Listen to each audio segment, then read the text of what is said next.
अव्वल अव्वल दिल को बहलाते थे हम, आखिर आखिर हमको बहलाता है दिल। कह नहीं सकती जुबाने इश्क भी, बात यूं आंखों से कह जाता है दिल। राही इतना मंसूबे ग्रां ख्वाबी है क्यों, देखिए क्या क्या ख्वाब दिखलाता है दिल। वॉइस ऑफ इंडिया के स्टूडियो में मैं हूं योगराही गुप्ता। आप सबको मेरा आदाब, नमस्कार और प्यार भरी सत श्री अकाल। आज हमारे स्टूडियो में तशरीफ़ फरमा है रेनबो इमिग्रेशन से इमिग्रेशन विशेषज्ञ जनाब रमन सूद जी। रमन जी, सबसे पहले तो स्टूडियो में हम आपका हार्दिक स्वागत करते हैं। Thank you sir. Raman ji, हमारा ये देश कनाडा देश ही इमिग्रेशन बेस्ड है। बिल्कुल। हाँ, और इमिग्रेशन जो इमिग्रेंट हैं उन्होंने बड़ा नुमाया रोल अदा किया है। जब से हमारे मैनिटोबा प्रोविंशियल नामिनी प्रोग्राम शुरू हुआ है 1998 से, मेरे ख्याल में ओवर 135,000 लोगों ने इसका बेनिफिट लिया है। बिल्कुल सर। हाँ, ठीक है। Very powerful program. और कई लोगों के ड्रीम को आप जैसे प्रोफेशनल लोगों ने उसको मटेरियलाइज किया है ना। आपका बड़ा नुमाया रोल अदा किया। आप एक अरसे से इमिग्रेशन की सेवाएं विनिपेग में देते रहे हो। बहुत से जो नामिनी प्रोग्राम में आए, काफ़ी लोग फ्रॉम फिलीपीन से, इंडिया से, चाइना से और दूसरे देशों से आए भी, और बहुत कम वक्तों में वो अपने आप को सेटल हो गए और यहाँ की इकानमी के लिए बड़ा बढ़ावा है, कंट्रीब्यूशन। बहुत से लोग हमारे जो रूरल एरिया में मैनिटोबा में भी पिनवा, निपवा, स्टाइनबैक, मॉडर्न जैसे जगहों में वो सेटल हुए हैं। वो वहाँ की इकानमी के लिए भी बड़ा इजाफा है और they are making doing very नए बिजनेस सेट कर लिए। हाँ, तो उसके लिए मतलब जॉब क्रिएट हुई। और पहले तो अगर देखा जाए तो रूरल में तो बहुत कम पॉपुलेशन जाते नहीं थे लोग। हाँ, बिल्कुल सही बात। अर्बन सिटी, अर्बन है बड़े।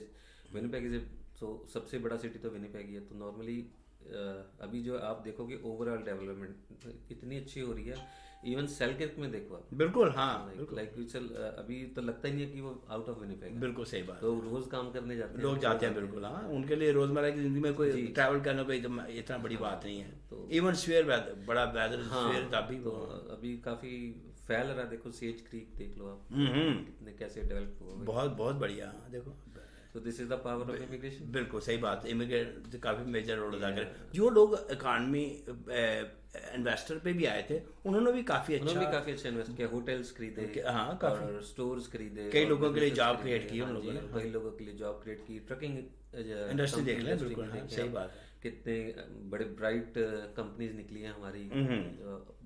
इमिग्रेशन लेके लोग आए। बिल्कुल सही। पहले खुद मेहनत की, फिर अभी ऑब्वियसली कई कंपनीज में ऐसे जानता हूँ मोर देन 100 ट्रक्स हैं लोगों के पास। तो ऑब्वियसली दे आर क्रिएटिंग 200-250 लोगों को जॉब, हाँ, रोजगार मुहैया करा रहे हैं। This is the power of immigration. No, अभी ये कोविड के दौरान कैसा रहा इमिग्रेशन का?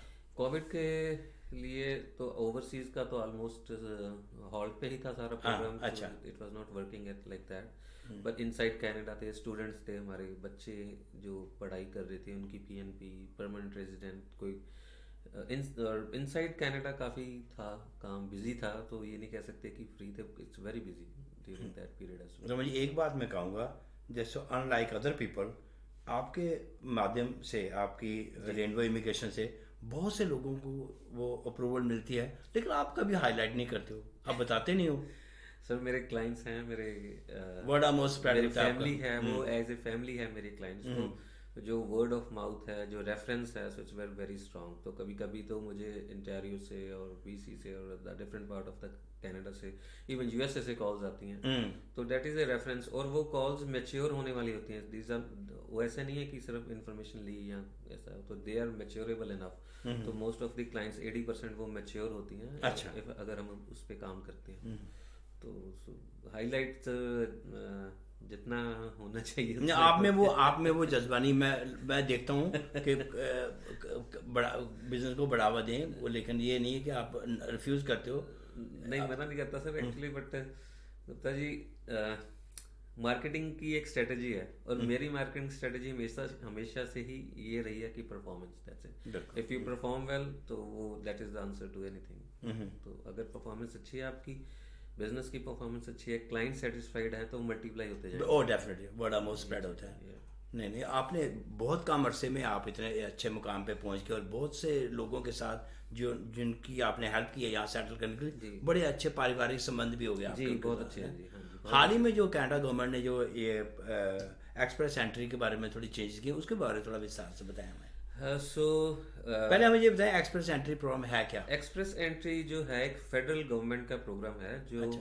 कि गवर्नमेंट ने 4 साल I guess if I am not wrong 4 साल पहले शुरू किया था। अच्छा। स्किल्ड वर्कर जो 2018 में कनाडा हुआ से था। बाहर हाँ, हैं, हाँ, कनाडा के अंदर हैं, अच्छा। उनको एक्सप्रेस एंट्री देने के लिए, अच्छा। मतलब एक्सप्रेस परमानेंट रेजिडेंस की, क्योंकि पहले बैकलॉग बहुत रहता था, 2-2 साल लोगों को लग जाते थे पीआर के लिए।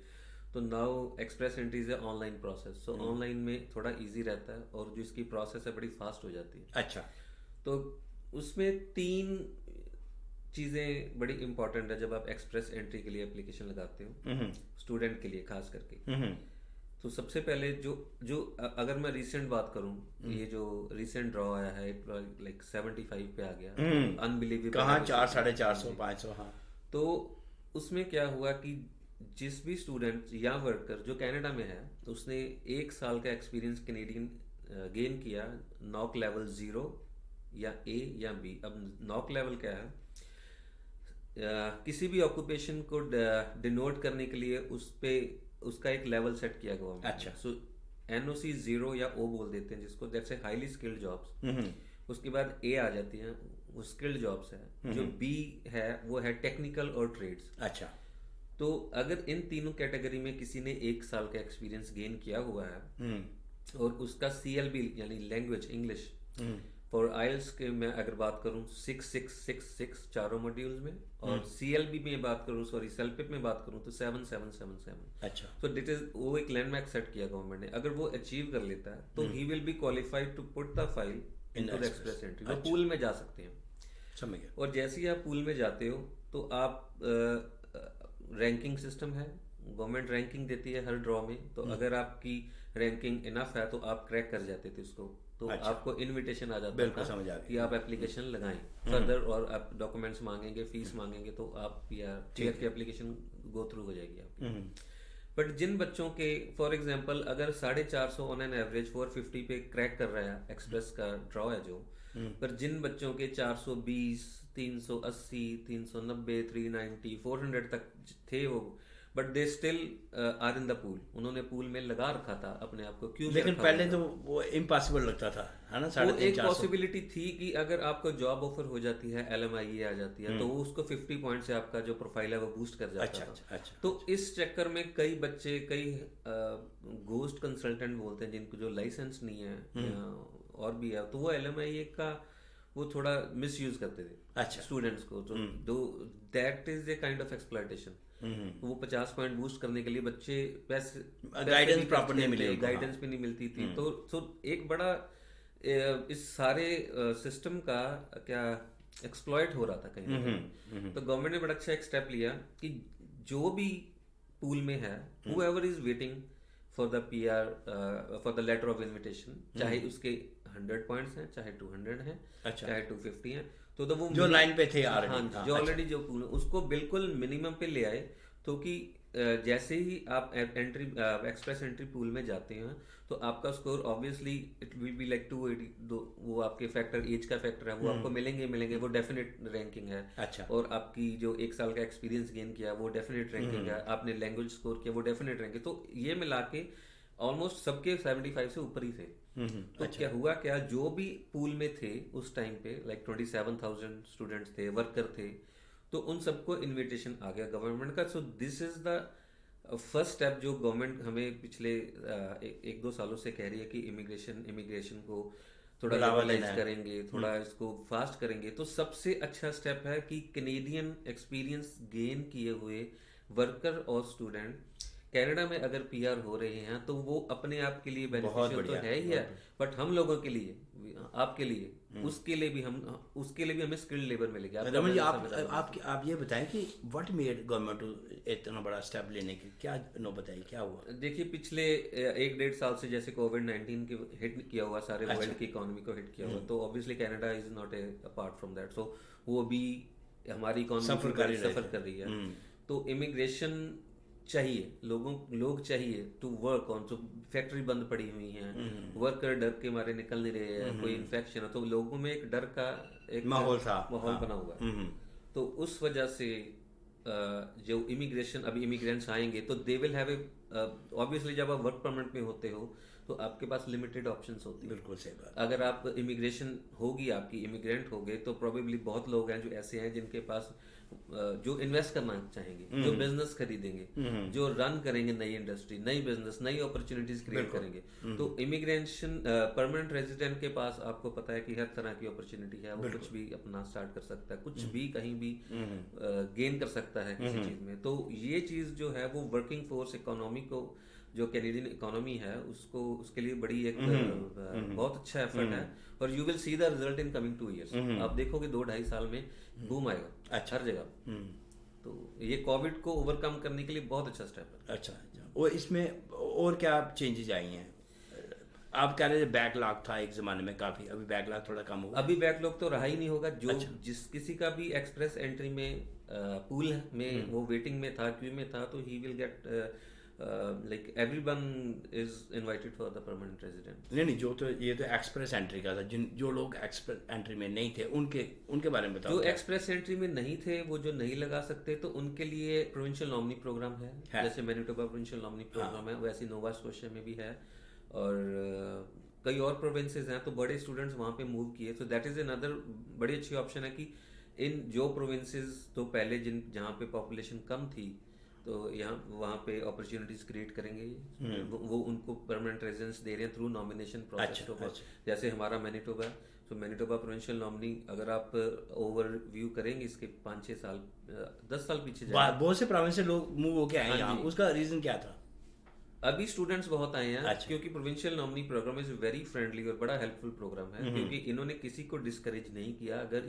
अगर कोई भी बंदा दिल से मैनिटोबा में रहना चाहता है, तो अपना घर बनाना चाहता है मैनिटोबा, तो provincial nominee will always be there. अगर आपके डॉक्यूमेंट्स ठीक हैं, आपकी इंटेंशंस ठीक हैं, तो आपको नॉमिनेशन देते हैं, और उस नॉमिनेशन से आप परमानेंट रेजिडेंट हो जाते हो। और आपने देखे होंगे हमारे इमिग्रेंट्स यहाँ पे जो आए हैं, बड़े बड़े बिजनेस खड़े किए हुए हैं। बिल्कुल, नॉमिनी प्रोग्राम, बिल्कुल सही बात। तो बड़ी जॉब्स क्रिएट की हुई हैं, दे आर वेल सेटल्ड, और बड़े अच्छे बिजनेस चला रहे हैं हम लोग यहाँ। तो उनकी जब वो एप्लीकेशन प्रोसेस, उसके लिए आप उनकी गाइडेंस करते हो प्रॉपर्ली? हाँ जी। अगर मैनिटोबा प्रोविंशियल नॉमिनी में अगर एप्लीकेशन करते हैं, तो ऑब्वियसली आई हैव लाइक 14-15 साल का एक्सपीरियंस है।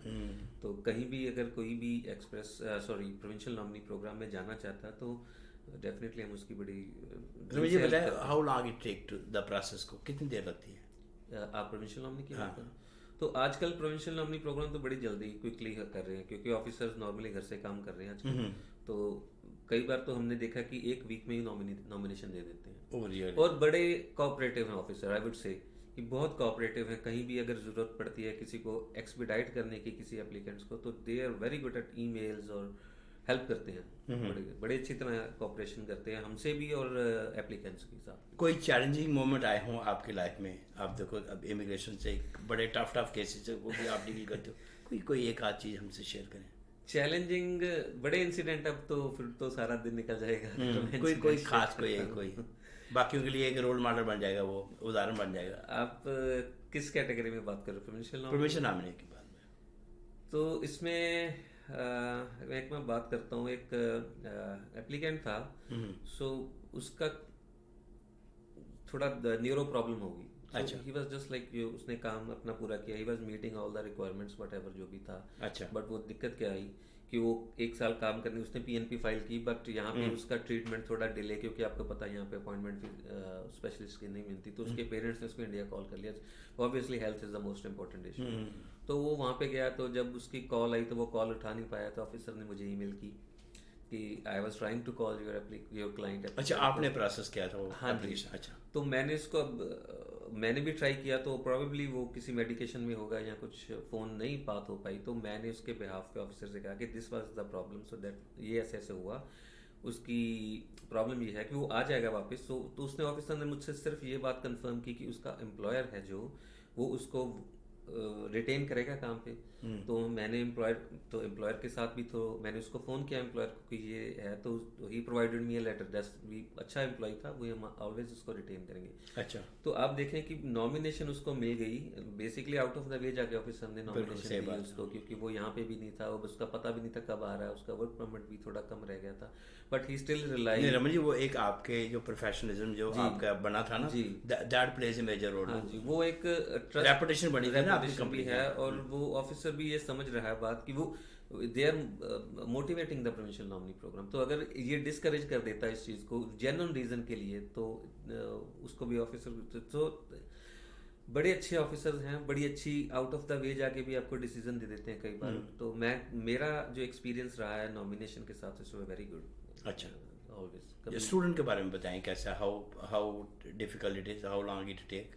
स्टूडेंट्स के लिए वो आजकल अगर आप मैनिटोबा में पढ़ाई कर रहे थे, ऑब्वियसली पढ़ाई करने के 6 महीने बाद ही आप नॉमिनेशन लगा सकते हो, 6 महीने काम करके, एक्सपीरियंस करके। अभी आज की डेट में कोई रिस्ट्रिक्शन नहीं है किसी भी टाइप के ऊपर, ऑक्यूपेशन कोई भी काम करके आप पहले था कि आप जैसी आपकी पढ़ाई है उससे रिलेटेड जॉब होना नहीं, पहले भी नहीं था। अभी एक प्रपोज्ड चेंज है, ये आगे जाके प्रोबेबली इम्प्लीमेंट हो जाएगा, बट अभी आज की डेट में नहीं है कुछ भी। अच्छा।